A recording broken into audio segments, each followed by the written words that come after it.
What's up, ladies and gentlemen? Welcome back to another episode of At Home with Mark. This is season 10, episode 16. Steve Sterlacci's with us. Welcome to At Home with Mark, buddy. Season 10, episode 16. You need a life, man. I tell my wife. Oh my god, dude. Yeah, I mean it's 2020, August 2020 is when I started doing it. I remember when you started it because I think I saw Buddy was on one of your episodes early on. Buddy Blues, right? Yeah, yeah, yeah. Was on an episode. I remember seeing it a while ago. I thought it was a cool, catchy name since everybody was at home. Yeah, totally. Is that how we met each other? Is through Buddy? I have no idea. I hope not. I think I think it might have been, or did we both do that Yellow Ledbetter guitar thing for Let's Play Now? Did you do that for Let's Play Now? I don't think so. I don't know how we I've met each other. I've done enough to have forgotten some, so I don't know. It doesn't sound familiar. Dude, the whole like coronavirus quarantine like collaborations that everybody was doing at that Yeah, time, which was so absolutely. fun. So It fun. was. We were talking about that the other day because my wife is the country artist that I tour with, and we were saying how much we missed it. Like that's really how I got into like videography and really figuring out all of this, like the YouTube stuff, was because we had nothing else to do, and we're like we still want to reach people. So that's when I invested in cameras and all that stuff. And she used to do a weekly live stream and like live stream all the time on Facebook and YouTube, and she would get like hundreds of thousands of people watching every single live stream. In like Dude, 2020, she was like Polestar rated her as like a top live streamer in the world, just from turn the stupid phone on and sing, and it's like people are watching. that's crazy. So were you guys at any time in Nashville? For some reason I thought you were in like Central Time. No, Okay. we visited plenty of times and we go there for business and stuff, but no, we've never lived there. I would. I don't think she wants to, but Oh, okay. So is there a reason why she doesn't want to be there, or like just like too saturated, or I guess it's a combination of we have a good thing going here where she's able to be successful to the point where it makes sense, and it's very I don't want to say like political and corporate in Nashville, but it's just we like to have our freedoms to do things the way we want to. that makes sense. I mean, you guys have been hitting it hard too. I mean, I constantly see that you guys are on the road. Yeah, she's crazy. She does everything herself too. We're totally independent, no Whoa, label, no booking agent. Well, we work with some booking agents, but 95% of everything is just from her. dude, that is crazy, man. That's a lot of work. Yeah, That's she like, actually she teaches a course for the U.S. government now. oh my gosh, man. Yeah, how to be Jeez, an independent musician and artist. It does dude. really well. A lot of people need that. That's because you got to think about all the hats you have to wear on the road too, like tour manager, like artist, like travel, booking travel. Oh, man, that's a lot. It is a Lodging, lot. It's a dude. lot. Oh, well, we can get there later. But Steve, I wanted to ask you. So I always ask everybody this, but what is your earliest musical memory? One that actually impacted me emotionally was actually I was a jock growing up. So I got a scholarship to play baseball. I was a catcher. I've always been like, the tough guy. And I went to see Wicked with a girlfriend in ninth grade and defying gravity. Like when she went up on the broomstick, and like it was the first time I ever watched anything in person and just like got like full body chills from anything music. So odd answer for me is Wicked. So then, was guitar already in your life, or was it not that much part of your like the fabric of who you were? It was because the sports was like the main forefront. So I actually didn't start even playing guitar until I was 20 years old or 21. Really? Yeah, I started Dude, very late. wow. I mean, so you've only been playing for 14, 15 years then. Yep. Wow, dude. Okay. That's crazy. I did not know that. And it's always a constant mental struggle because I perpetually feel behind no matter what. Like no matter what, I'm just like, okay, well, I haven't been doing this my whole life. So I'm always behind the guys that have been doing it their whole life. Just the mental games we play. Well, I would argue that that's even more impressive to me. It's like it's the story of like when John Mayer started playing with the Dead and Company. And like people were like throwing shade at John, like, you just started listening to the Grateful Dead last year. This is ridiculous. And I'm like, oh well, isn't that even more impressive that he just started listening to them and he's encompassed the spirit of Jerry Garcia? You know what I mean?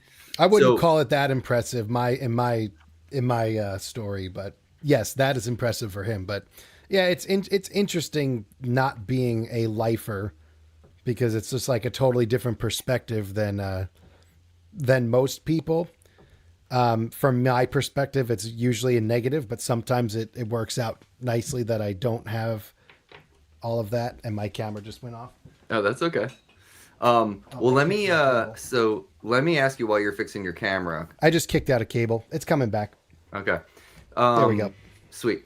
So let me ask you, if if you were a jock growing up, and by the way, I love baseball and I love catchers like Jason Varitek. I know Red Sox, you're New York, but It's Jason okay. Varitek was like my fave.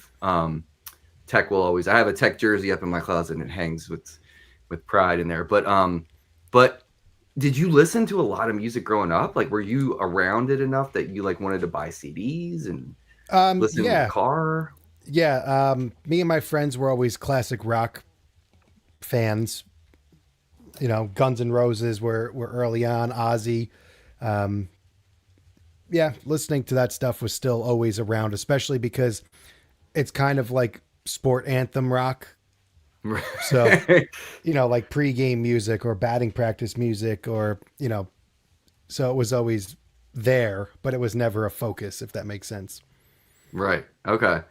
I find it interesting because there's so many people who I've talked to on this show that have started later in life playing guitar or playing piano or whatever it was, but didn't really study or listen to music in that way. Maybe that I did. Like I was like trying to figure out how's this Beatles song constructed? Like what are the chords? How do those chords relate? Like my whole life has been like that. But did you switch like that perspective after the Wicked experience? Like were you then like, oh, I'm gonna analyze this. What is this chord? Like why does it give this emotion? Like were you in that boat at that time? At the time, no, it just happened, and I was like, that was different. It's funny you talk about that particularly because I'll go back now and listen to songs that I used to love, or songs that I listened to as a kid, or even just in general songs that I knew prior to becoming a guitar player. And I hear now what you're saying, but I'm like, man, I don't ever remember knowing what that sounded like. And not just what it sounded like, but I mean, like, oh, I could tell you that he's playing a telly through a Vox. Like, but I could never have, I never thought about anything like that prior to that. So that probably started, I guess, in college, because at the time, me and my wife started dating, and she was in a cover band, playing, like Thursday through Sunday on weekends. And I'd go and watch them and be the roadie and help carry all the stuff. And I just really liked guitar. My grandfather got me one when I was 18, but kind of just like hung around. And then, watching their band, and they had a great guitar player who I really looked up to. And it's like, I can do that. I could figure that out. And it started actually with tone first, because I wasn't as confident playing at all, like in front of people or anybody hearing me play. So I more focused on, you play and I will turn knobs and make it sound a certain way. So I think that maybe that's a good segue into what I'm actually good at in life, which is dealing with the modelers, because it's kind of shaping tone from scratch. That's always kind of just been, my brain can figure out tone. Hmm. So my Okay. brain is wired for guitar tone. And even from the earlier days, I was able to. But my wife's like the total opposite, where she's just like a complete music brain. Like she's just. I'm like, oh, why don't you try this guitar? I don't care.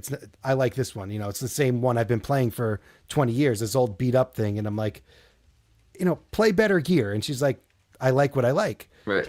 So she would play things, and I would tweak sounds, and I would be like, oh, well, what do you think of that? And she's like, oh yeah, that does sound better. Like that, kind of where I started getting involved, I guess, in more than just actually playing. Well, tell me a little bit about that. So, if you are kind of around this cover band and you're tweaking and you're sitting in front of this guitar player that you admire, like what was his rig? Like what about his sound it like drew you in? What was most admirable about his rig, he had this old beat up 355, black 355 with a Bigsby custom shop split diamond logo, and an OCD and a Vox AC15. And Oh that's it. wow. And that's it. And he would cover, everything with just that. So that's one thing that I was always like, that's cool. That nobody here cares what he's playing through, what his rig is. It's just he literally would just like throw the pedal on the floor, plug it in. His 335, he used to say it looks like he dug holes with it. Like this guy just did not care at all and was just like, all right, let's play. Right. And And I it was sounded like, great. yeah, every time. And I was just like, it's that easy, but also not that easy. Right. What was it about his playing? Like, is it because we all talk about, and this could be a hot topic that we could talk about probably for 3 hours, but like the tone is in the fingers kind of thing. Mm-hmm. There is an attack and there is a specific timbre that each person, individual's fingers kind of translate Yeah, through the instrument. So, like, what style of music were they just playing? Top 40 stuff? Like, what were they doing? it was everything from 40s to modern music. Oh, And cool. I mean, looking back, I probably have a different perspective than when I was very green and new to this. So I don't know if I'd still be as enamored as I was then, with certain things. But yeah, I guess watching him play just all of that, it was actually the funk stuff that was most impressive. Mm, Like even just playing La Freak, it's the same riff the entire song, or it's just over and over. But like I don't know, just the way that he locked into the groove of it, and he also looked really cool. Like he looked like Billy Idol, had like this like really like fancy hairdo and the 335 hanging at his knees like Billy Joe Armstrong. So I don't nice. know. I guess it was probably 70% look and 30% playing. Looking at it from looking at it from my perspective now. Okay. I'm wondering, like, so what was your first rig then? Like, what did you, when you had your guitar and, if you were going to buy an amp, was it Vox? Was it like, British? Was it American voice stuff? Like, what were you into? So, do you want first rig that I'm proud of, or like first rig that I ever had? No, I want like the nitty gritty. Like, what's the first terrible rig you had and how did it Okay, evolve? my actual my actual. I'm sorry, this phone is just going off and not stopping. It's Sorry. okay. My first actual rig was a guitar bundle that Guitar Center used to do. It was a Laguna guitar and a Line 6 Spider 3 8-inch combo amp. And that Sounds was about my, right. yeah, that was my first. I remember it had like a clean and chorus sound. And I was like, yeah, I can play Kryptonite. Like that, I can play the intro to Kryptonite. This is awesome. Right. Yeah, I mean that's like it's funny because when I was a kid getting a guitar, like they didn't do the bundle pack, I guess, when I was coming up. Maybe Squire had something. But that I felt like I missed the boat on that because when I saw those come out, I was like, oh man, that's perfect for a young player immediately. But how quickly did that dissolve? Pretty quickly. I mean, it's interesting that, my playing journey on electric actually started with Line 6 and it's kind of where it's ended for me now too, and still having a good relationship with them. But after that, oh God, poor decision after poor decision. I went to a Fender Frontman 212 solid state amp, which I thought in my brain then, this is 100 watt. Who cares if it's not tube? This I could do it. I could do any gig with this. I could do anything with this. It's 100 watts. What? It's just the worst amp ever. And heavy as hell. Yeah, and I keep running into them. Ironically, when we tour in Europe a lot, and they show up at backlines all the time. So I actually get like a nostalgic feeling where I'm like, my old buddies returned. But you don't have to worry about that, right? Because you don't you just bring your digital stuff? Yeah. So when we tour in Europe, My digital signal always goes to front of house. Always XLR, mono, nothing fancy to front of house. That being said, there's a lot of losing in translation of what backline means and what we need to perform. So sometimes we walk into shows that are like, okay, we have two monitor mixes and you guys all have to share them. And we're like, so, singers obviously get the priority. And it's like, all right, well, do you have an amp? And, I just take my quarter-inch out, go to the amp, send XLR to the house, and then I can pretty much tweak an amp to sound at least good enough to get me by on stage, and usually don't have a problem. Talk a little bit about that, because that's an acquired skill. I feel like there's a lot of people who don't understand the mechanics of that in terms of, because you got to have an ear for it first and foremost. Like some people, you might do that and it's super shrill and they're like, oh, it's passable, and everyone else is like, no, it's not. So Yeah. like talk about how you got there too. I guess being cautious of high end is always a thing. It'll depend on what it sounds like with everybody. I mean, that's really what you've got to pay attention to. That if you can hear yourself too good, that's a problem, and if you can't hear yourself enough, that's a problem. So you got to keep in mind that when you're hearing yourself, are you hearing yourself because you're cutting through in a bad way, or you're too loud, or like you said, are you too shrill and too bright, or do you have too much low end and that's why you can't hear yourself, so you try making yourself louder even there. But typically plugging a modeler into an amp, this happens more often than you think. I'll usually just max the bass and take the treble all the way off, and then I'll work up from there. And that's kind of the mentality I've adopted with the modelers also, because anytime you plug a modeler in direct to front of house or to a PA system, playing here through studio cans, through in-ears, it'll sound great almost always. But when you turn up a PA system and you get the Fletcher Munson curve happening, all of a sudden you're like, holy crap, like I had such a great sound at home. It sounds like shit here. Yeah. Sorry. No, you can cuss. Do you curse at home? Okay. Yeah, you can cuss. Yeah. Yeah. So I always, I started basically going, I guess like a diminishing mentality of how much do I actually need versus, oh, I like it up here where it's at when I pull it up. Yeah. Instead of that, I'm like, how much do I actually need? So I kind of like scale down my EQ, and it's like, how much do I actually need of high end? How much do I actually need of mid range? How much do I actually need of low end? And going back to my earlier days playing through tube amps, I used to play through a deluxe reverb, and I would just remember so many times it would just be like shaking the floor, or like I'd be in a corner against a wall, and I didn't have the understanding that I should just turn the bass off, like, put it on zero.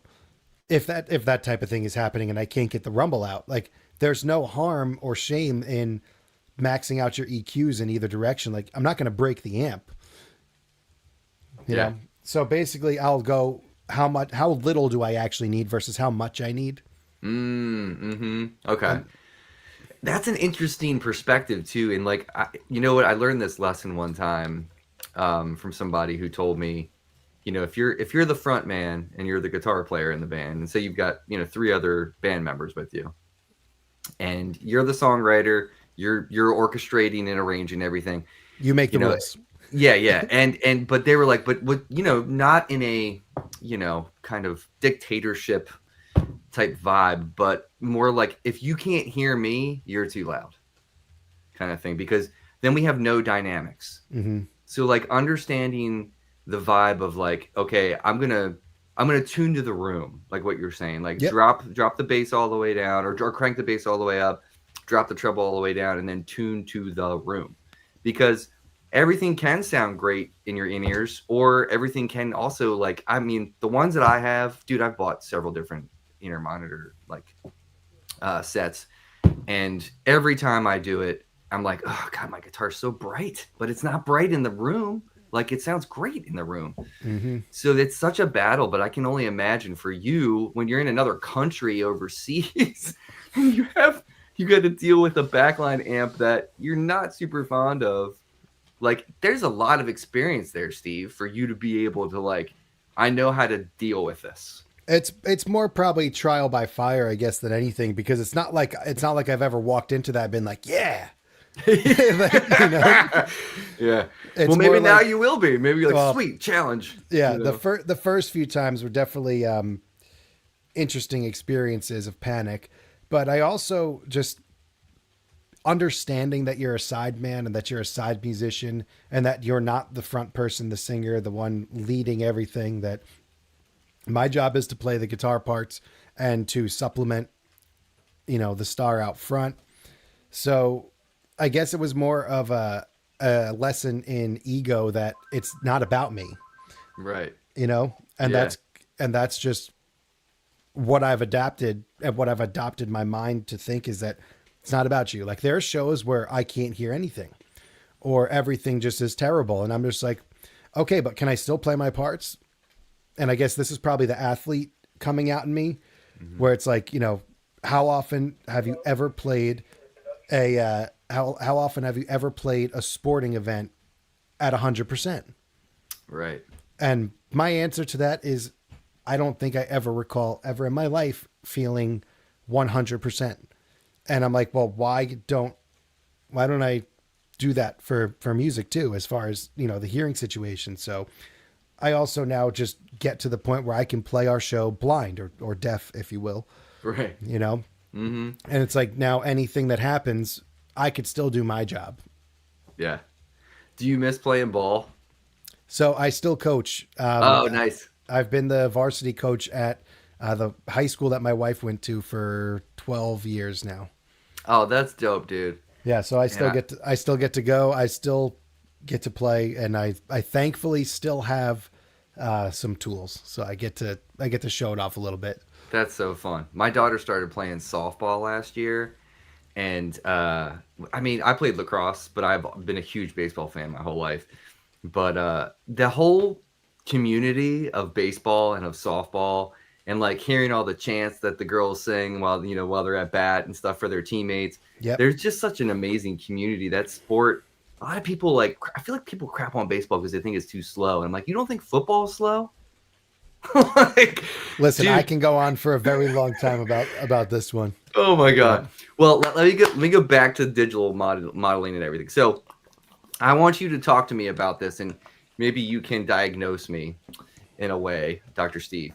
So, I have owned a couple things. So I bought the Kemper lunchbox thing back in like it might have been 2014 or 15, and mostly because I do stuff for like film and TV sometimes, and I don't have any high gain amps or anything that can make that happen. So I was like, okay, so I'll get this, and then I'll be able to do bass through this. I'll be able to do high gain stuff through this. It'll be great. And then if I want, I'll start gigging it. I'll take it out and gig it. Never did. I had it for about a year and I just kind of fell out of love with it. I was like, it just doesn't make me feel like my amps make me feel.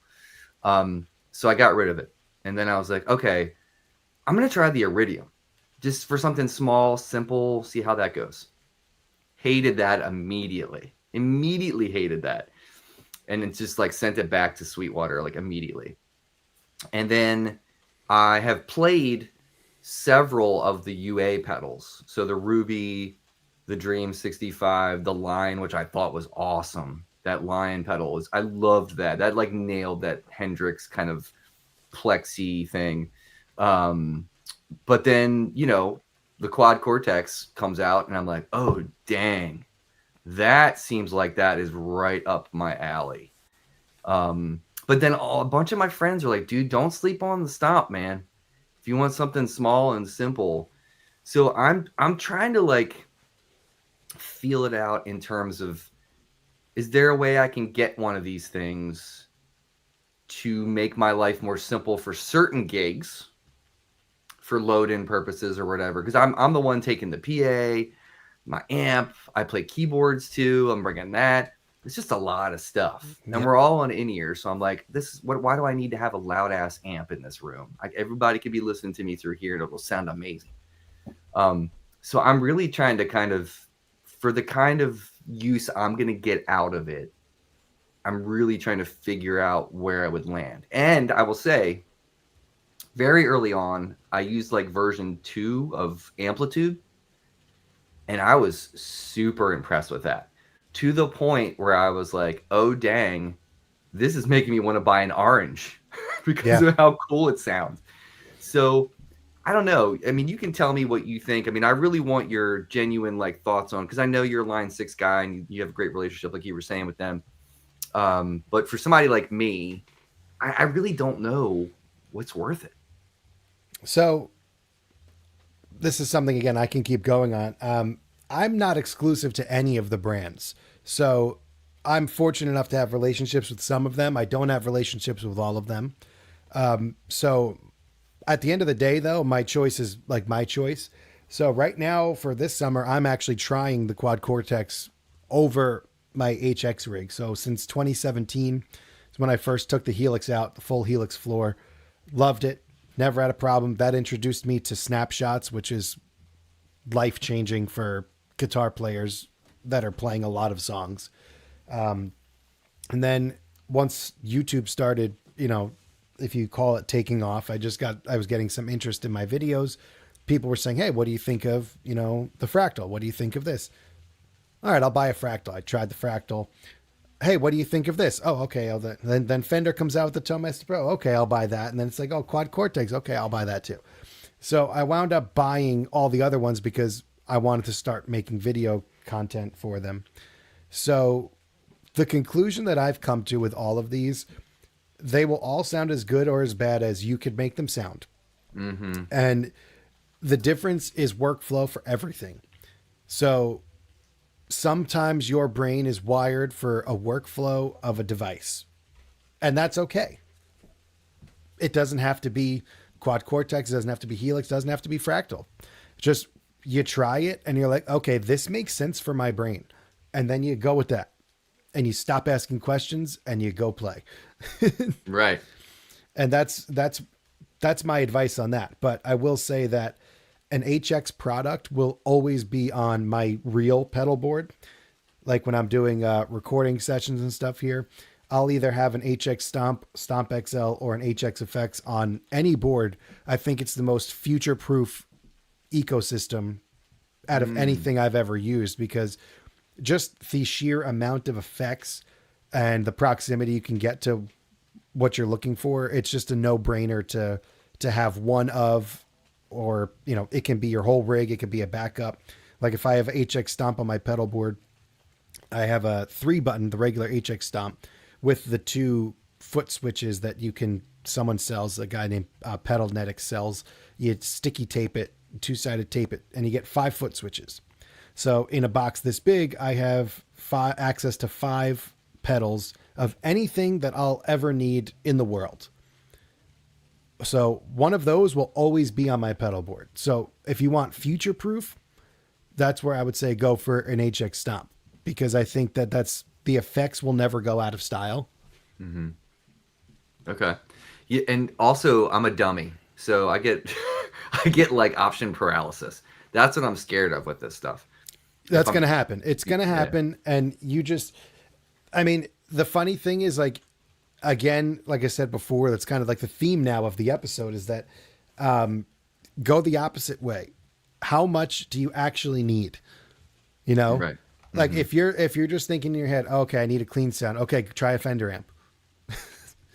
You don't have to try all 28 clean amps that are in there. You could find something that you're comfortable with, something that you have. I think they have even is your 2-Rock a Dumble style? It's more of the Fender vibe. So there might even be steroids. I think there are some 2-Rocks in there even, but just stick to stuff and then turn knobs until it sounds good. It's literally as if you're going to the guitar store and you just have 100 amps that you could just pick for free, but which one would you pick? And then and then do it.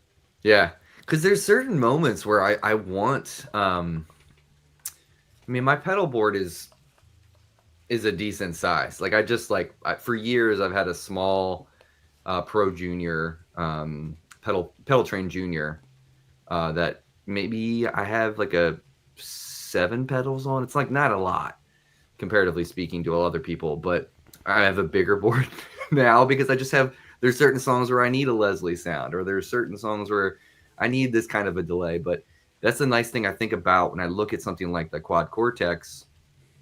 I like that because I like the touch screen. I like how that's laid out. It seems like it's dummy proof in a way. But do they do captures in that? Yep. Okay. Mm-hmm. Do you find yourself using that, or are you like, I don't really need to capture sounds? So the thing about my studio here that nobody sees is that that is a vintage 64 deluxe reverb, an actual vintage one. I've got a Soldano, a Matchless, a 63 Bassman, a Sir SL67, a Dang. Bad Cat, a Black Star. I have a lot of amps for being the modeling guy. I love amps as much as the next guy. I just happen to use what works best. Like once Quad Cortex came out, that was like my reemergence into maybe I could use amps. Like I got Helix and I was like, oh great, I don't need amps. And then I got Quad Cortex and I was like, yeah, now I can get amps again. So it just sent me down this awful rabbit hole of now buying amps again. So yeah, I use the captures. Okay. And do you find that it's like pretty authentic? Like you feel like it gets close enough that it's indiscernible? How often have you listened to your amp in a completely isolated studio where you can't hear or feel the rumble of your cabinet, mic'd it up, and been able to play and listen to it? Yeah, never. Okay, Really. so then you don't know, Yeah. Mm-hmm. and that's one thing that I think people mistake often or get frustrated with is that they're expecting it to do everything it does, interact with the guitar as if you're next to it, but it doesn't work that way. You know, Mm-hmm. if you ever completely isolate your your guitar sound, and I actually did get to do this. Sweetwater flew us in for a recording workshop. So Sean Dealey, the engineer there, was teaching future producers and engineers how to record a band. So instead of using their house guys, they would fly a band in, and we would be the studio band for the day. So I had the most absurd, ridiculous rig in the ISO booth, and I was 25 feet away. You couldn't hear it or feel it. I have a vlog of this on my channel. It was awesome. I had a Hendrix 100 watt amp, vintage Plexi, Mm. a 60s 61 AC30, Mm. and a real Leslie, like a real rotating Leslie, all mic'd up with a Shure Unidyne and a Royer 121 ribbon mic, like the whole shebang, going through their top of the line equipment and then coming right to my ears, just like this. It sounded amazing, but it wasn't like I was like, oh, okay, the modelers aren't as far off as as people think. It's just the experience. Like I could dial in a modeler to sound exactly like I had that day, Mm-hmm.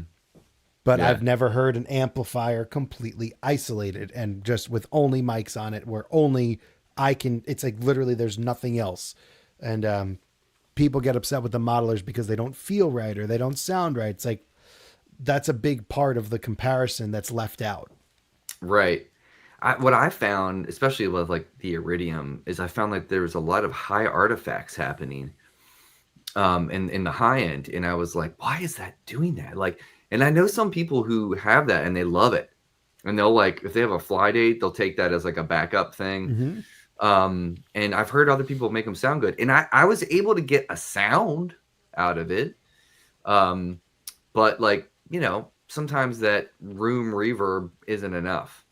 And some of these modelers, like with some of the reverbs that I hear, I'm just like, oh my god, it sounds so beautiful. Like, and I've played it through enough of them over the past couple years, and I'm like, man, this really is a huge step up compared to 10 years ago. Yeah, Like, I mean, definitely. it is gigantically leap forward in terms of the technology and everything. And I'll never get rid of my tube amp, but like I like thinking of it as another tool. I like Yeah. thinking of it as this is just large, like enlarging my palette to paint with. Yep. So, if I want to just take this tonight and I want to get a consistent throaty Strat sound, and I'm going to bring my Strat and that guitar only to a gig, I know it's going to be reliable and have that sound all night. Yep. And I love the idea of that. And I love the idea of, because I don't have any British voice amps. So I like the idea of being able to have a JMP available to me and have a 2 Rock available to me for specific tunes. And Or blend them. yeah, or that. And that's amazing. And I really don't know. I don't want something over the top, because I even looked at the Nano and I was like, maybe that would be fine for me, because I don't need crazy options and I can still have like my analog pedals in front of it too. Nano is great. Yeah. I really like the Nano. Okay. When you've played that compared to like the most simplistic, other modelers that you've kind of come across, do you think that that one is pretty intuitive because since it doesn't have a touchscreen or doesn't have any kind of, I don't know. It's all through the Bluetooth app. Right. So being through the Bluetooth app has its limitations and its lack of inspiration. It's pretty lame to be a guitar player and to be like the last thing you want to do when you're playing guitar, at least for me, is I don't want my phone anywhere near me when I'm playing, because I'm going to scroll, I'm going to check Instagram, I'm going to check social media, and then it winds up derailing me. So that's definitely a downside of having it be mobile editing based. Kind of a downer for me, but if you have like good, well dialed in sounds, you could do 4 at once without banking. So you could just have like 4 amp sounds able to go to them at any point. And it sounds really good. I don't know if I'm sure or not, but I've almost convinced myself that my Nano sounds better than the Quad Cortex. I don't know if it's the outputs, maybe because I'm using a DI box or a line isolator with the Nano and I'm just using the XLR outs of Quad Cortex. I don't know, but some weird thing happens where I plug in Nano and I'm like, is this better? It's like a placebo effect in a way, probably too. It probably bit. is. But I say the same about HX Stomp. I swear that my HX Stomp preset sounds better on my HX Stomp than it does through my Helix. Right. That's so interesting. Oh, here, let me pop up this. Of mine paired up with a Morningstar MC6 Pro. It's perfect for my situation. Are you talking about the Stomp, or are you talking about the Nano? He's probably talking about the Nano. I think the Nano, at least, because it has a TRS MIDI, and that you can access all your presets to. But the worst part about Nano is that you do only have to do presets. You only have presets. So you can't set up a pedal board and bypass effects. Right. Which blew my mind that you can't do that. They had this big update. It was basically a product relaunch. That's how big this update was. Wow. And they didn't they let you have a signal chain now. We could have like 6 or 7 blocks or 8 blocks, whatever it is. I forget off the top of my head. You can't bypass anything. You have to change presets. So I'm like, even via MIDI, I mean, it should be possible, but right. I'm not a developer. I just make the videos. Right. So what has you tuned into the neural stuff right now for this next tour? Like, why are you switching up? Is it just because you want to try something different? You're bored with what your old gear was kind of giving you at the time? Because I'm the same way, dude. I change out overdrive pedals like it's going out of style. So yeah, absolutely. I change basically based on our travel needs. So when we go to Europe, I carry my backpack, and I was like, can I get my pedal board into a backpack? And the Helix backpack was really big and heavy. And I have wireless gear. So I wanted to eliminate wireless gear. Then I started saying, oh, well, my wife Jess also plays electric on a couple songs. She was bringing a pedal board. I was bringing a pedal board. Like, oh, I could just put both of us through my Helix and separate signal paths, and we can both just be through this. That was phase 1. That was great. I can control us both. Everything's awesome. And then it was a trip where we had to carry lighter stuff because the backpack gets heavy after a while. Carrying 2 wirelesses, my Helix, all the cabling, power supplies. So that backpack would be getting really heavy to carry through airports. And I have my double gig bag on my back and my Helix backpack on my front. So I'm carrying around a 100-pound weighted vest. And then last year it was HX Stomp XL for me, Tone X1 for her, and two wirelesses mounted on a pedal board. So this, it's inside. I have a two deck pedal board where one's like, it's like this, and the wirelesses would go up here. I'd have her Tone X on here and my HX Stomp XL on the flat, and it was lighter, easier to travel with, and the wirelesses were built in. So I could show up, plug into the wall, and I'm done. No running cables, no extra anything. I don't even need to bring cables. Obviously, I do. Just I call them my oh shit cable. Right, of course. And then this year now, because even that got heavy, because I had two DI boxes, I had two wirelesses, I had her tuner, and I had my HX Stomp XL and my favorite overdrive. So I had a bunch of weight. And we did a lot of traveling last year. And it got to the point where I was like, this isn't fun to carry. What's the smallest, lightest, can handle two things is the Quad Cortex by far. So again, they'll sound as good as I can make it sound, and they'll sound as bad as I can make it sound. So tone is on you as the player, I think. And then I just hooked up with Sweetwater, got me a demo with Sennheiser GWDX dual wireless. So it's one half space rack that has two wirelesses. So now I have my wireless, Jessica's wireless, going into Quad Cortex, XLR out of Quad Cortex, and we're done. So again, I just plug into the wall. Both of our electric rigs are done. No DIs, no extra pedals, no anything. And it's the lightest rig. So short answer to your question that I just ranted on about. It's weight. So yeah, I mean, it makes sense that you would be kind of coming at it from an efficiency standpoint when you're traveling that much. Let me ask you this, Steve, because I've heard telltale about people not being happy with the power supply of that skimpy It's power terrible. supply. So do you travel with extra power supplies? I don't. I use the Chox DC7 Oh, okay. and Okay. the Crux adapter, and I just have an IEC cable, so it could power the wireless and it could power the Quad Cortex, and one outlet. Okay. I But wonder why they didn't do more robust power supply coming out of that thing. that was my number one criticism from day one. That and that this is going to be a Quad Cortex nerd question, but you can't go from lane 1 to lane 2, which is just, you're not going to understand what the hell I'm talking about until you get It's one. okay. But you'll learn. Yeah, it was like, you're going to call this the most powerful device on the market and give us a 9-volt barrel instead of an IEC cable, that maybe Right. locking IEC cable, but Yeah. again, I just play it and make the videos. I don't develop. Dude. But I feel like I would want something as thick as a garden hose coming out of that thing. You know what I mean? Like, Well, when you gig a it's, lot, you realize that stuff is important. Like, I need to yeah. know that this isn't going to fail, that someone's not going to kick this out, or if somebody steps on it, how easy is it to come out? Mm-hmm. That's Yeah. why I have right angle IEC cables, because I don't want anything projecting in front of my pedal because someone could walk by and kick it. Yeah. You Man. know, All right. So you casually mentioned your favorite overdrive. What's your favorite overdrive? Noble's ODR one, definitely the old one. Okay. And I'll say that the Nordland ODRC is the closest to the old originals.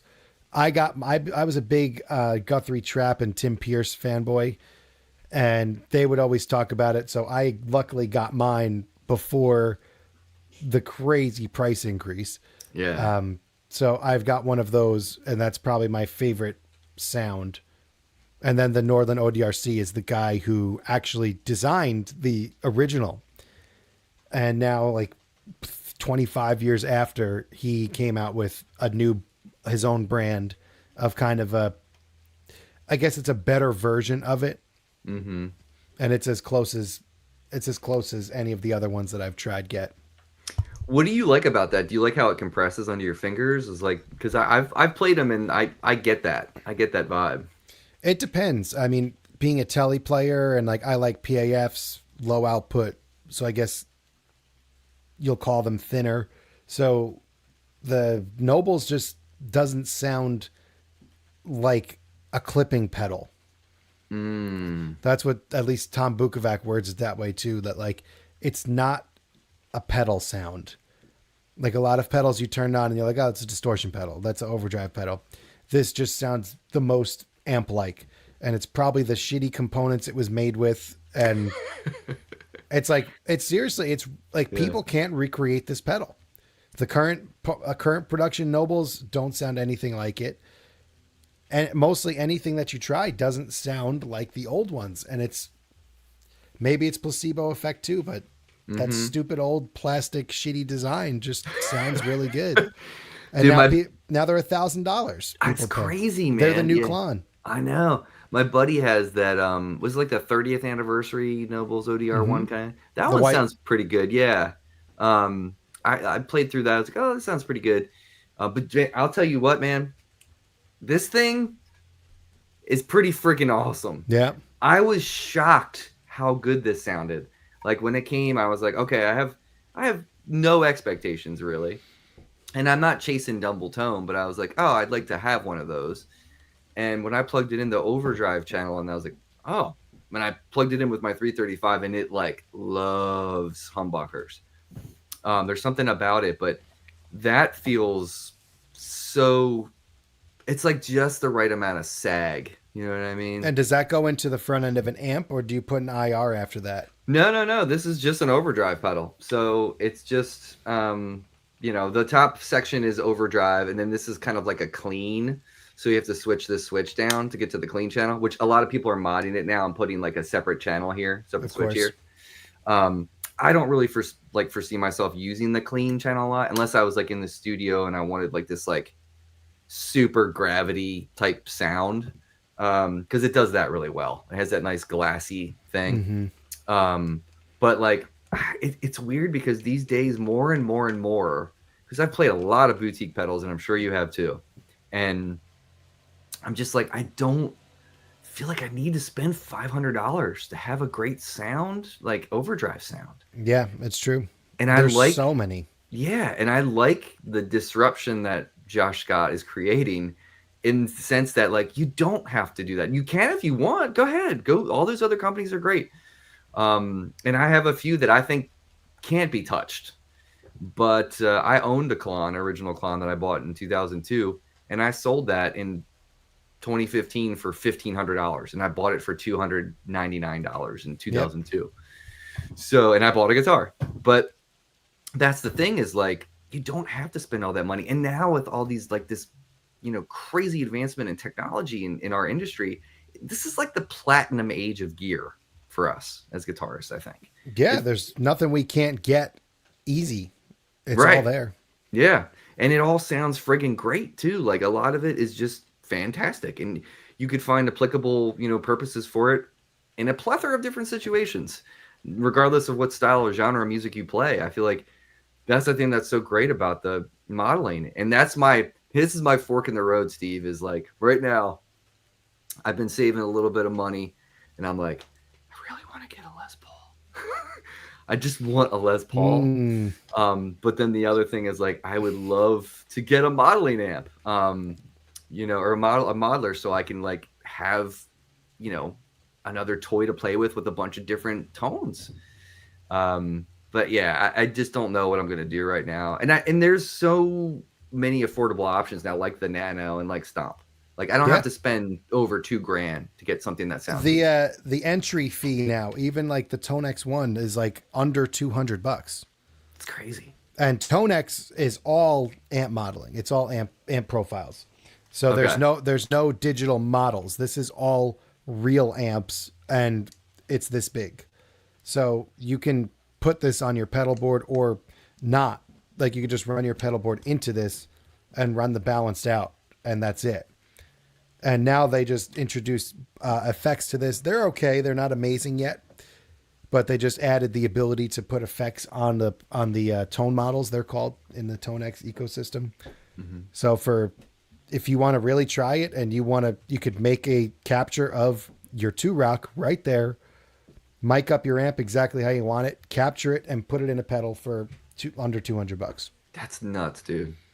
So with your experience, Steve, like, because you've been messing with this stuff for a while now, where have you seen, or what companies have you seen kind of year after year really kind of step it up, step it up, step it up in terms of like the sound quality? Like, is there, because Line 6 has been, like you said, the Spider, for instance, like they've been doing this for a while. I mean, they were the pioneers, I would say, of this. Yeah. So like what companies have you seen like, wow, I'm super impressed? I think Fractal and Helix and Line 6 both set the bar and raise the bar after each other constantly. Is there like a friendly competition? I think so. Actually, the guy that designed the Fractal stuff, he started Fractal because he wanted to make a better pod. So he like took his pod apart and then was like, "Oh, I can make this better." And then he started Fractal, and then Fractal's great too. People, they're the most. I mean this in a as a term of endearment, as a positive, that they are complete crazy people.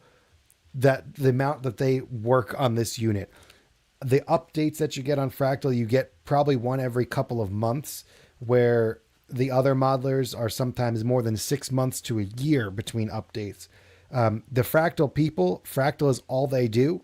Mm. They're not owned by a bigger conglomerate or anything. They're just themselves, and they stick to what they know. They do a great job, and they're constant. Like this, they upgrade diodes. Like you could change the diodes in your amp. I don't even know what that means, but like It's pretty cool though. yeah, you could like go into your any guitar pedal and like change the value of the capacitor or something that does some type of clipping in it. The depth that you can go to in Fractal is absurd. And I'll say that Line 6, like you said, is kind of always the pioneer. I will list Helix as my absolute favorite gig experience out of anything else.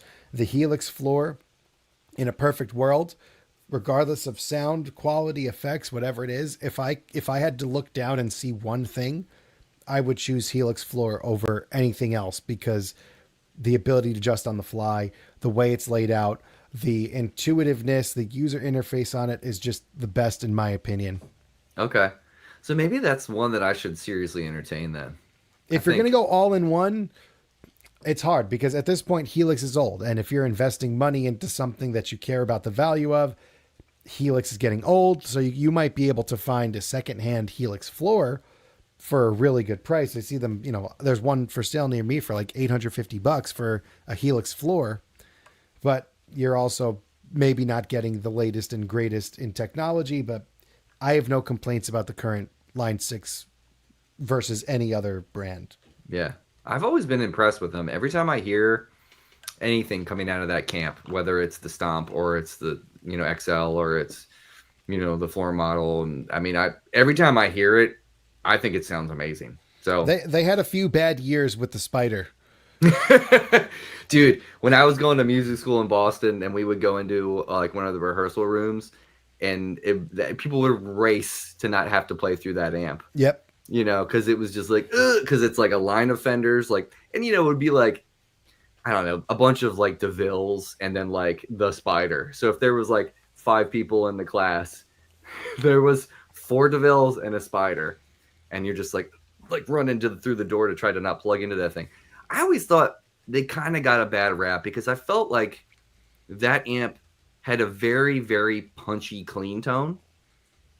Because I can remember listening back, that was like the only amp in this one rehearsal space where we used to go. And I was like, whatever, I'll just bring a small, pedal board and I'll just like put an overdrive on as an always on. But sometimes I would plug into it and be like, man, this kind of really got a nice punchy clean. I'll never say it. I'll never say it. I'll never tell anyone. I won't tell anyone, but I like the sound. Yeah. I mean, there's not, I feel like there's any amp that you could kind of put yourself in front of. You can get a usable sound out of it. Yeah. I mean, dude, And I have a PV Rage 108 that was my first amp. And I've used that thing in the studio when I've been like, I want that weird kind of distortion channel thing in the background in the bed of this track. yep. And it's cool. It's got a thing. There are good tones to be had. You just have to know what they'll be and how to get to them. And I think maybe something with the Spider was like, I remember not knowing how to actually save the presets. Who reads the manual? None of us. So, especially being in college, and you're going there, you're not going to read the manual to the amp. You're just going to say, "Why doesn't this sound good?" And you're going to move on to something else. So, I think that like I just bought. This was a fun project for me. I bought the original Line 6 Axis, AXSYS, I which don't was their remember that. it's their first product. Oh wow. The first ever Line 6 product was this amp. It's a 212. It's like 80 pounds. It was like $200 locally, and I was like, this might make for a fun video. I was like, I'll just go and pick it up. Came with the original floorboard, like magnetizes to the speakers, and it's like you got to like fight it to get it off. It sounds really good. That's crazy, man. And I sat there and it still had the paper manual, man. It was so cool. I got like so nostalgic thinking back to my younger self because, my parents' basement versus now I'm like in the garage reading a paper manual. When was the last time you read a paper manual? Oh yeah, it's So been a I'm minute. like, obviously now I'm more into this stuff. So I read the paper manual, figured out how to do stuff before I even turned it on. And then by the time I turned it on and did a couple things, I was like, this is actually really good. No, $200 score, man. That's yeah, amazing.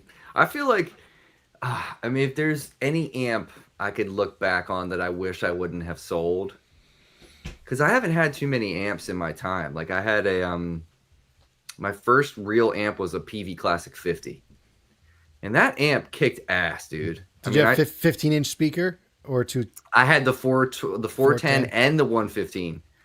And I never gigged with both of them, but like the 115 kicked some major ass, dude. I'm sure.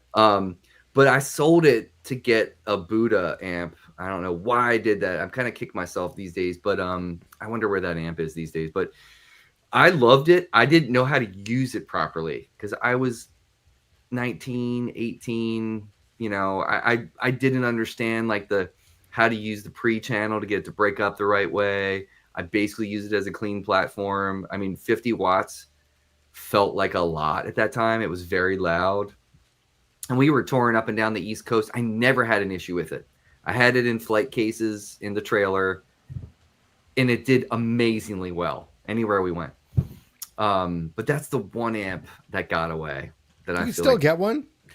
I could. I just for me, it feels like right now is not the time. Like I right now gotcha. is Les Paul or a modeler kind of thing situation. But yeah, maybe at some point I will get it. But that amp was pretty rad, man. I loved it. I'm so glad I still have that PV. Like it was at my parents' house for the longest time. And one day I was like, I'm gonna take this son of a bitch home. Yeah. And it's been here ever since. So it's I cool. played I played a classic 30 the first time we ever went to NAMM. We played one of the side stages, and that was the backline amp was a PV Classic 30, and I had never even like heard of it at the time. And I was like, it sounds really good. It's a great PV, amp. they make good stuff. Yeah. Yeah, it's a great amp. All right, so real quick before we do our lightning round get down. So BV, thanks for moderating the chat. BV's talking about the gold 30th Nobles I anniversary. 100% agree. I have all, well, I'm not biased at all in saying this, but Kai Tachibana, the guy that makes them, I was actually his first ever pedal demo, and he was my first pedal demo. I, Nice. I got a Facebook message one day from this guy saying, it was on my old Nobles video. I made a video of my old one. And he writes, "Hey, I made that pedal and I'm starting a new company. Would you demo my pedal?" And I was like, holy crap. I was like, that was my first ever actual job. So now every Nordland pedal I have serial number one of. But he's talking about the actual Nobles one, I think, not I'm thinking Yeah. of the other one. But that's for Nordland, the Nordland ODRC that I was talking about. But Oh yeah, here's that. Yeah, the there he Northland is. Yep. Electronics. Yeah. Yeah. And then Jason said, has your deluxe capture? It's great. Got it on the Nano. Thank you. Amazing. That's Awesome. this one right here. Heck yeah. So I didn't realize. I know you said you have a Les Paul behind you, but I didn't realize. Are you mostly a Tele player? No, Okay. I'm Okay. I'm mostly stressed about what I'm going to play. Okay. I love Tele. I sold a Tele a while. That's another guitar I have to get again at some point, man. Teles are just amazing. I love them. Another gift that I had early on was Flipping. I got really good at flipping gear when I was exploring. Like before, like I wasn't confident enough to play, so I had to make up for it in gear. So I I know got that's real. I got really really good at flipping. Like this is a 68 telly, like a Ooh. real vintage 68 telly. That's a 92 classic. Just stuff that I'd combine three shitty things into one mediocre thing, and then I'd have three mediocre things combine into one better thing, and just kind of that pyramid kept going up and up and up. And then I'd say the 68 telly is probably the culmination of like 6 years of flipping different gear. But yeah, Respect. I don't know. I love tellies and Les Pauls are where my heart is. I suck on strats. I cannot play strats. I don't know why. Really? I even might say that if I had one choice and I could travel with it, I might take a 335 or that's a 72 345. That was just like a dream guitar that I spent way too much money on that I needed to have, just because it's rare, that one in particular, and it's brought me back to like my first ever trip to a guitar shop seeing that, because it's, long story short, it's a 72, so it has Gibson logo top pickups. If you've ever seen Gibson, only in 1972 imprinted the Gibson logo on the On the pickups. pickup cover? Yeah. Hold on. I got to show you now. Hold on. Oh, heck yeah, dude. I'd love to see it.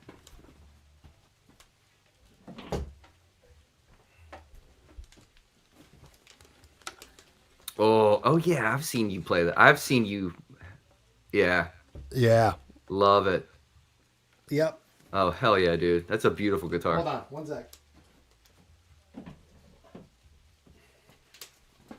Okay. Sorry for the pause. Go ahead. Oh no, I was saying that's a beautiful guitar.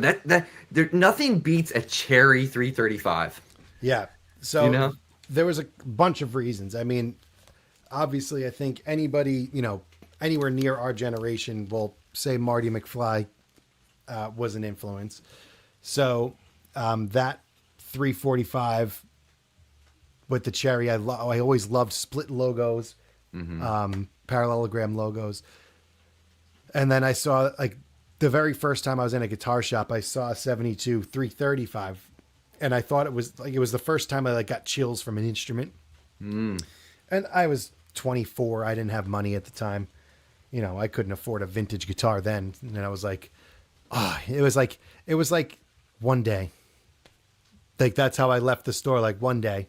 And then I saw this with the logo tops, 345 Cherry. I was like, I'm doing it. Yeah. Yeah, man. Live. We Yeah. all gotta live, man. That's So what it's about. that's a personal special one, but I love playing 335s, Tellys, and Les Pauls. Yeah. Amazing. Amazing. All right, Steve, let's do. I want to get you out of here. So let's do. I don't want to take up your whole night. I appreciate your time. Let's do the lightning round get down. All right. We're gonna That's sound cruise. effects. Yep, we're gonna cruise at an altitude of 112 BPM for a little suspense. And I'm gonna ask you 10 questions. It's like a this or that type situation. If you would like to explain your answers, feel free. You don't have to, no pressure. But if you want to, I'm open to it. First question is always the same: Lennon or McCartney? McCartney. Loggins or Messina? Loggins. Hall or Oates? I'm going to go with Hall. All right, Hetfield or Hammett? Hammett. Page or Clapton? Which era? Let's talk about Cream era Clapton. If Clapton's got humbuckers, I'll go with Clapton. Okay. Hendrix or Stevie Ray? Stevie.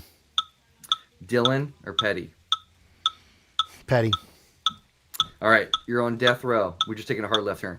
You're on death row. You have your last meal. What's your last meal consist of? My mother's chicken cutlets and mashed potatoes. There we go. HSS or SSS guitar? Humbucker single single or single single? It depends on the application. Both tools. My main touring telly is actually a Nashville style telly, so it's telly bridge single single. So that's SSS. But now I need a humbucker in the bridge on this tour, so I don't know. I might be going Les Paul.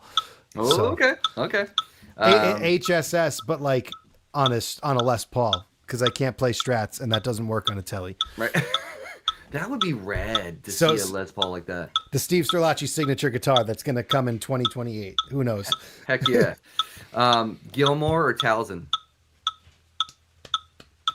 Townsend. Yeah, I'll go Townsend. Okay. And here's the last one, Steve. So, if you could take one album and erase it from your memory just so you could go back and experience it for the first time again, what album would that be? I'd probably go with Gary Moore live in Montreux. Oh, okay. Tell me why. Tell me more. Probably is it one of the early '90s ones? Just because I remember the first time it wasn't an album, so I can't say this album, but he played Red House at the Stratocaster event, like that 30th anniversary of the Stratocaster event, and that was the first time I'd ever heard him play, and that I remember like it was yesterday, like listening to that, like holy crap, what is happening right now, and yeah, I would say one of the Live at Montreux albums would be my Gary Moore redo. Okay. All right. Well, I mean, that is the first time we've heard his name on this channel in over 200 some odd episodes, which is surprising, actually. Travesty. It is. It is. Um, so, everybody, just so you're aware, you probably already are aware of Steve, but if you go to Instagram with this channel, just look it up. You'll find him. Search his name. You'll find him there. Here's the website. We'll pop this up here too. stevesterlacci.com. And then if you I got my camera back. Yay! Starts to look like Luke Skywalker going into the trenches of the Death Star for a second there. Don't get me started on Star Wars because we could do another 2 hours. We'll do that again sometime, man. I'm down. And then YouTube, obviously, search Steve. Oh, yes. Nice. Well, anyway, so what else is happening? Do you want to pitch something before we go here? What's happening in your life? I know you guys are going on the road, but what else is going on? Yeah, if you get a chance to check out my wife's music, Jessica Lynn is her name. So jessicalynmusic.org. You'll hear me playing guitar on that. You'll see us playing around the world. And if you're in the Northeast of the U.S., look out for our Christmas show. We do a really big Christmas spectacular production all around the Northeast. If you're in Europe, we're going to be all around Germany and Switzerland in the next month. So come say hi. Wow. When do you guys leave? June 5th. Oh, wow. Okay. Crazy, man. Well, good luck on that tour. That's great. Thanks. And is this the first time out with the Quad Cortex on this tour with this band? I brought it last year expecting to switch, but I still had my HX Stomp rig. And I had a couple of weird experiences. I'm not sure if it's engineer based because of the language barrier, but a couple of times I had to go back to old reliable, and I'm not sure why. I don't want to say it was definitely because of the Quad Cortex, but every time I had some type of issue, I didn't have any issue with the Line 6. Man, sometimes you got to go back to Old Faithful, man, in those times. Well, Steve, dude, I really appreciate your time, and I appreciate you making some space to chat with me. Next time, part 2, we're going to talk about old, terrible emails and Star Wars, apparently. Oh, we forgot our email conversation. We did. Stupid. But oh, Steve, yeah. By the way, did you even notice that this is a lightsaber? I didn't notice that. Now I do. Now that you made the Star Wars reference, yeah. Oh, my gosh, dude. That's great. Are you a Marvel person, too, or just Star Wars? DC. Oh, DC. Okay. Oh, dude, are you pumped about this new movie? No. No? Dude, I think it looks pretty good. I have no faith in any modern movie ever again. I'd rather go in and be surprised after the most recent Star Wars trilogy ruined my entire life. I'm no longer ever going into a movie theater excited or anticipating. I'm going to go in expecting it to suck, and I'd rather be surprised it's good. Oh, man, that's a bummer. Well, have you watched Andor or The Mandalorian or any of that stuff? Yeah. Mm-hmm. Okay, did you like that? Andor bored the hell out of me. It's kind of not the world that we grew up watching. It's a cool show, but okay, now you've got me going. So just so you know. I watch Star Wars for the Force, for lightsabers, for Jedi, for what the Jedi stand for good guy versus evil. Yep. I don't watch it for the Rebel Alliance. Right. So in that sense, I don't really care about Andor. It might be a good show. It's okay. I could watch it, but the finale of Mandalorian as a TV show was some of the best I've ever seen. When Luke comes back, Mm-hmm. but now they're making Mandalorian and Grogu movie, which I have no interest in. Yeah, I don't know how that's gonna fly, but I His guess we'll stories, see. Mandalorian stories told. Let it die. Yeah, I know. That's true. I will say this though. I am looking forward to this Superman movie. I think James Gunn coming from the Marvel world is going to inject some coolness into the DC franchise. I'm hopeful. I don't like the loose fitting suit.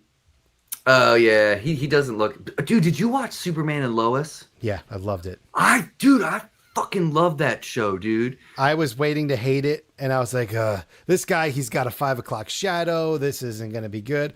I love Tyler now. I think he's Oh, awesome. he's so good, dude. It's funny. We were at a music festival a couple weekends ago, and I was with one of my buddies who's also a gigging musician around Baltimore, and I was talking to his wife. His wife and my wife are close too, and I was like, "Oh my god, I forgot to tell you. I started watching this show called Superman and Lois," and they're like, "What?" And I'm like, "No, I'm telling Mm-hmm. you. The premise is Clark marries Lois. They have twins. One of the kids they find out has powers. Now I'm not all the way through season 1, so I don't know what happens with Jonathan. Oh, But you didn't? Okay, good. I am not super. We just watched the episode, or I just watched the episode when um, Morgan Edge tried to turn him, and then he fought it, whatever. Mm-hmm. So I'm not, but dude, I love that show. It's really good, I man. was expecting it. The Flash, I thought was a great movie, and that like pumped me back up for DC. Mm-hmm. You know, and I'm. It's unfortunate that that universe is just shot now, which really sucks. But the Flash movie with Michael Keaton coming back, I was like, let's see what else is out there. And I started watching Superman and Lois, and I was like, this is awesome. I then rewatched Smallville too, Oh, I but haven't seen that. I should check that out too. it's great. But But yeah. the most tragic thing about Superman and Lois is that the writer's strike happens in the before the last season. Oh no. Yeah, so Oh, it's bummer. it's fantastic. It's just it actually ends well. I won't say it doesn't end well, but you could see where the strike affected it. It's still good though. Okay. Yeah, I mean, I wish though for the Flash, because I liked the Flash TV show. That guy Grant is Gustafsson or something. Gustin. Gustin, yeah. They should have pulled him to play that part because I thought he did a great job. Although I grew up reading those comics, and like the Flash was always a little bit ripped. Like he was a little bit like of a bigger dude. I never pictured him as like a Peter Parker type Yeah, vibe, you know. But I don't know. I mean, I think James Gunn's got a cool eye, so hopefully the Superman movie will be cool. I And hope so. as a last thought, I watched today. It's so funny that we're talking about this today. I saw there's this dude. He's got like 2 million subscribers on YouTube. I can't remember his name, but he'll like analyze scores, and he was analyzing the music and how close it was to the John Williams score for like the new Nice. movie. So cool, super introspective, and like there are things when I saw the trailer that I didn't pick up on, and like I was like, oh my god, I didn't even notice that. But like there are parts of the themes that the whoever the composer is for that was pulling from. You should check that out too. I think you Yeah, would get a kick out of it. send that to me because I'll definitely like that. All right, sweet. All right, Steve, dude, thank you so much. Appreciate your time. You can hang on for 1 second. Everybody else, take care of yourself, take care of each other. We'll see you next time.